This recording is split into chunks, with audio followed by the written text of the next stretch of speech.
kiwanja, iwe ni nyumba umepanga ukaingia, au ni nyumba kanunua kiwanja ukajenga, kabla wewe hujaanza kukaa pale, kuna watu walikuwepo, hata kama waonekane walikuwepo tayari.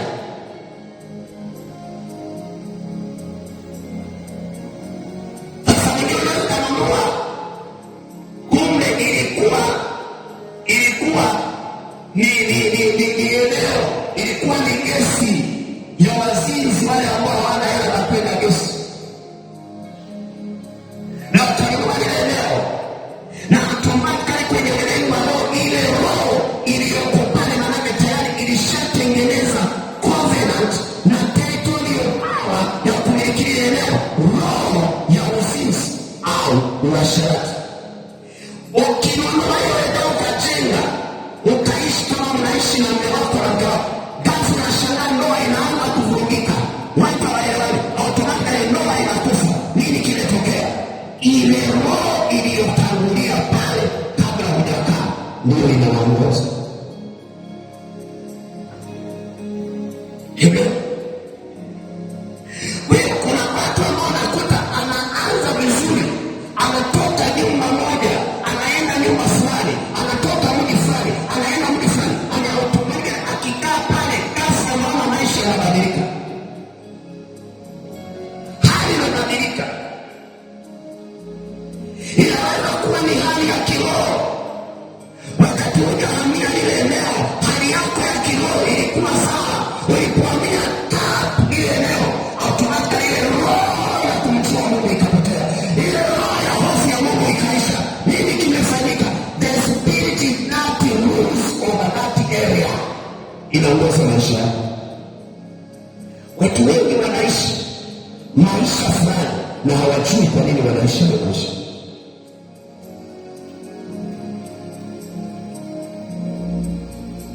Kwa hiyo Abrahamu alipojenga makazi karibu na Maroni wa Mamre, akajenga madhabahu pale. Hiyo ni madhabahu ya tatu,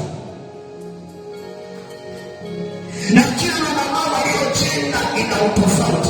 Hivi tulipasi kujua, Mungu alinifundisha ndani ya wiki hii wakati nasoma haya maneno. Amen. Wakati Abrahamu anajenga ile madhabahu ya kwanza, Roho ananiambia kwamba unafikiri huyu Abrahamu, hii madhabahu ya kwanza aliyojenga ilikuwa ni kwa ajili ya nini? Na hii madhabahu ya pili aliyojenga ni kwa ajili ya nini? Na hii madhabahu aliyojenga ya tatu ilikuwa ni kwa ajili ya nini? Na ananiambia kuna madhabahu nyingine alijenga ya ile Abrahamu alijenga madhabahu ile tofauti.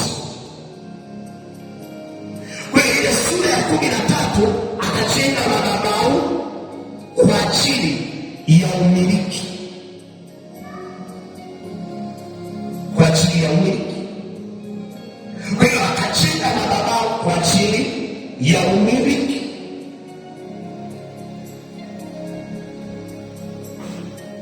Kwa hiyo alijua ya kwamba, kumbuka, wakati anaingia kwenye ile nchi aliwakuta wakazi wanaitwa Wakanani. Unamwambia hii nchi nimekupa wewe na uzao wako, ni yako, nimekupa. Na amewakuta wapo wanaoishi wenye nchi. Hakuna mahali ambapo Mungu anakupeleka hakuna mtu. Unatakiwa wazidi pawa, alafu wewe utawale juu yao. Tofauti na hapo watakumiliki wewe. Unaweza ukaingia shuleni, ukaingia darasani, ikiwa una pawa ya kururu lile darasa, watakupanga na utaongoza tu. Haleluya. Unaweza ukaingia ofisi fulani, unaweza ukajiuliza kwa nini mtu akitoka ofisi fulani au akipangiwa ofisi fulani, jambo la kwanza kabla hajaingia kwenye ile ofisi anaanza na madhabahu.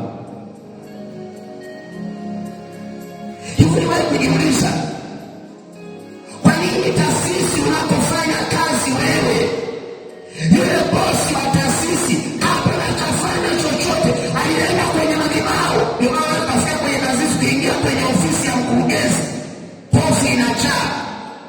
Kinachofanya hofu ijae kwa sababu ya madhabahu iliyoko pale. Haleluya! Tambua siri ya madhabahu, utashinda kwa jina la Yesu. Kama usipojua siri ya madhabahu, utateseka na miaka yako yote.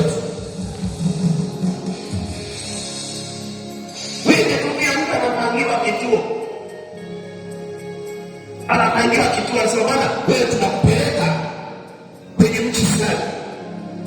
Lakini naomba Mungu akaniambia kwa ajili ya nchi na akanipa maelekezo gani cha kufanya. Bwana Yesu asifiwe.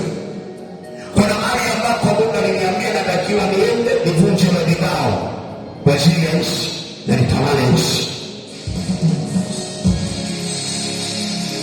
Hakuna mafanikio yoyote, hakuna upendo wowote ambao utatokea ikiwa mtu hajui siri na madhabahu. Anasema watu wangu wanaangamia kwa kukosa maarifa. Sio kwamba Mungu hayupo, sio kwamba hajawapa. Alishawaambia tayari, nimekupa ndoa, nimekupa baraka, nimekupa biashara, nimekupa fedha, nimekupa leo. Lakini kuna namna ya kwenda kujifungua zile baraka. Halafu unaingia tayari, unaingia kwenye baraka tayari, unaingia kwenye utele tayari, kwa sababu unajua siri ya kuteka.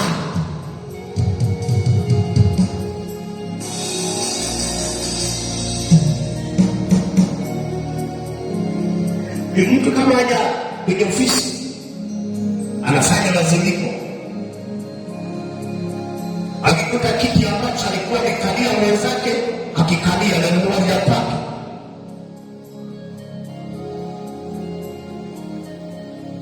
anajua kinachoongoza sio akili, kinachoongoza sio elimu, kinachoongoza sio appointment, kinachoongoza ni roho iliyoko ndani yako, kinachoongoza ni roho uliyojiunganisha nayo. Ukijiunganisha na roho ya Mungu aliye hai, ili umani 100%, kuna power itakuja juu yako. Ukiingia mahali Mungu anasema utatawala, kwa sababu maandiko yanasema nimekupa mamlaka ya kutawala miisho ya nchi ni milki yako. Sasa wale wanaojua siri hiyo ndio wanaopenda. Wengine utaendelea kwenda kanisani, unaenda Jumapili nyingine, unaenda tena, mwaka unaanza na wako na madhabahu zimekupanga na umeshinda kuzielewa. Yamkini shafundisha kwa habari ya madhabahu, lakini leo nataka nifundishe kwa uvuvio mwingine, na atakayenielewa atapenda kwa namna isiyo ya ajabu, kwa namna isiyo ya kawaida, atapenda kwa viwango visivyo vya kawaida. Kwa hiyo unaona, wewe nini imani inasema mahubiri tu. Bwana Yesu asifiwe. Kwa hiyo naona kwamba madhabahu imewashikilia watu kiroho, madhabahu imewatawala watu kiroho. Kwa hiyo unaweza kuuliza kwa nini Abrahamu alijenga hizo madhabahu. Aliyasema akajenga madhabahu ya tatu kwa chini ya umiliki, akajenga madhabahu ya tatu ili ya miliki. Alijua hili eneo nimewakuta wenye nalo, hili eneo nimekuta watu walikuwepo, kuna vitu walikuwa wanafanya, kuna taratibu zao walikuwa nazo, kuna ibada zao walikuwa wanafanya. Mungu amenipa, sasa nafanyaje? Akajenga madhabahu ili awe na power kwenye lile eneo, na Mungu alikuwa ameshamwambia kwa asingekuwa na akili ya kujua siri ya madhabahu, na Mungu amemwambia yamkini amekaa lile eneo na asiwe na nguvu, kwa sababu tayari wenyeji wa ile eneo wapo. Ukisoma ile sura ya 22 anajenga madhabahu ya 4, anajenga madhabahu ya 4. Ile madhabahu ya 4 ilikuwa ni madhabahu ya kuruhusu zile baraka alizoahidiwa na Mungu ziweze kutimia. Ni baada ya kuwa ametoa sacrifice, akajenga madhabahu na akatoa sacrifice. Kwa hiyo akatoa sacrifice kwenye ile madhabahu na Mungu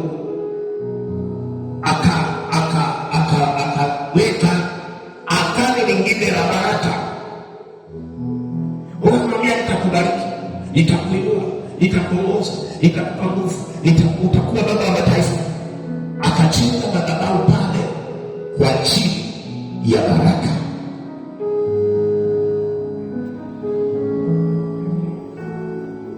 Sasa kutawala eneo na kubarikiwa ni vitu viwili tofauti. Unaweza kuwa na nguvu kiroho na usibarikiwe. Kwa hiyo ukiomba mapepo yanatoka, nguvu za giza zinatoka.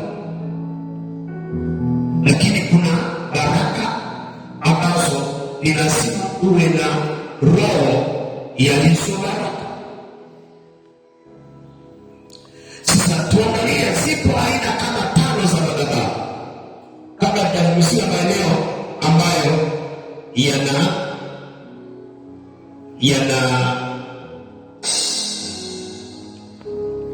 athiriwa na madhabahu, tuangalie vyanzo au aina. Hizi madhabahu zina aina zipi au zinatokea wapi? Ya kwanza ni madhabahu ya familia.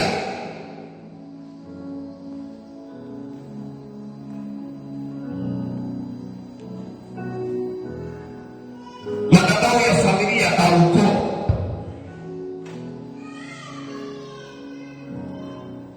Hizi ni madhabahu ambazo zinatokana na maagano ambayo wazazi wako waliotangulia waliyafanya. Ukisoma kile kitabu cha Kutoka sura ya maandiko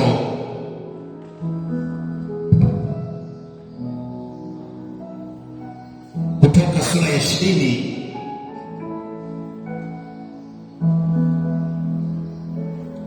alafu na Petro wa kwanza sura ya kwanza mstari wa 18. Hii sura ya 20 nadhani inaanzia mstari wa ngapi? Kutoka sura ya 20 na mstari, tuanzie mstari wa 4 mpaka wa 5, wa 4 na wa 5.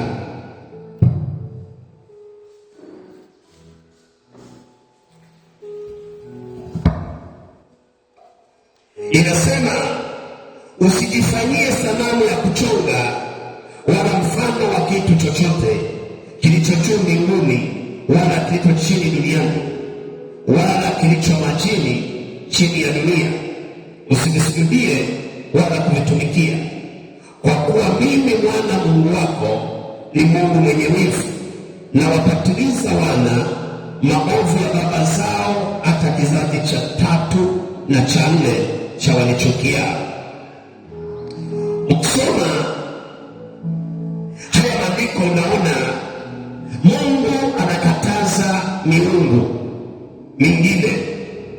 Sasa kwenye familia au kwenye koo zetu kuna miungu na kuna ibada zilikuwa zinafanyika. Wanafanya matambiko.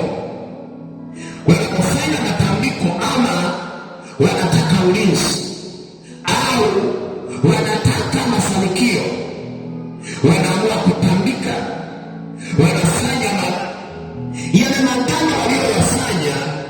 Kumbuka wale ni wazee, magano wanafanya, wakifanya yale magano kwa kufanya matambiko, ile roho inaanza kukaa kwenye ile familia au kwenye ule ukoo, hata kama wale wazee waliofanya hayo magano hawapo, kwa sababu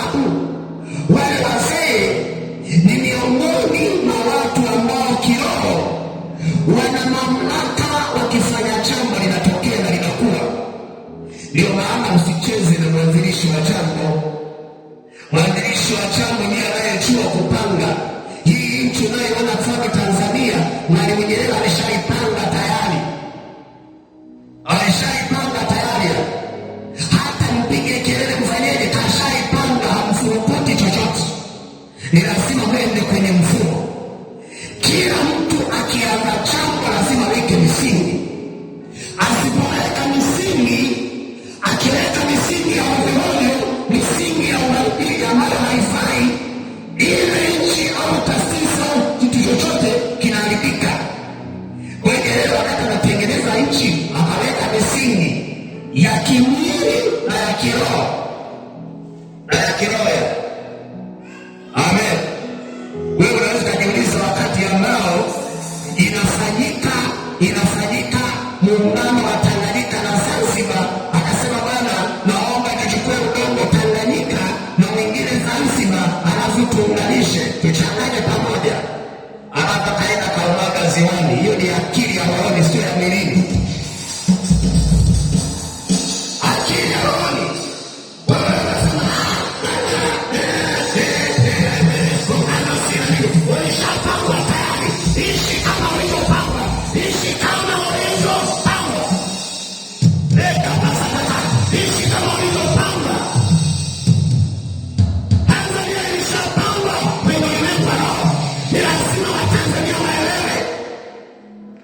Misingi ya kawaida ya kibinadamu, ya kisheria, ya kiutaratibu, namna ya kwenda, namna ya kuishi. Ila kabla hajaweka yoyote, alishapanga rohoni. Mtu yeyote akikupanga rohoni, ufurukuti mwao. Ndio maana ukitaka kumkomesha mtu, unamtengeneza rohoni. Tengeneza rohoni. Sasa unaona kwamba sababu tunatengeneza nchi, na nchi tunatengeneza nataka iwe ni ya muungano. Hata wafanyeje muungano hawezi kuvunjika, sio leo, sio kesho, ni leo. Hauvunjiki leo wala kesho. Mambo ya kiroho ni ya kiroho. Sasa wazee kama hao au watu ambao ni waanzilishi wa kitu wanatengeneza mikataba au wanatengeneza maagano ya kiroho. Ni wewe tu unaenda bila akili ya mbinguni. Unasema unajua, ninaomba ajili ya ndoa yangu Mungu, linda ndoa yangu, unipe amani. Kuna vitu vya kufanya lazima upate akili ya mbinguni ikuongeze namna ya kutenda habari ya ndoa yako, namna ya kwenda habari ya ndoa yako. Ukiwa na ufahamu wa kiroho, itakwambia sasa hata uombi utapataje ufunuo. Yule alijua akili ya rohoni, maana alijua kuna madhabahu ya kuenea inakupa akili. Kuna madhabahu ukienda inakupa akili cha kutenda. Na hata wewe ukifika pale, ukisikia mara migano akasikia na akaacha, na kinachokufanya watu nitakwambia ni nini? Yanaposikiliza wananisikiliza vizuri, unaanza kusikia usingizi. Yanaposikiliza vizuri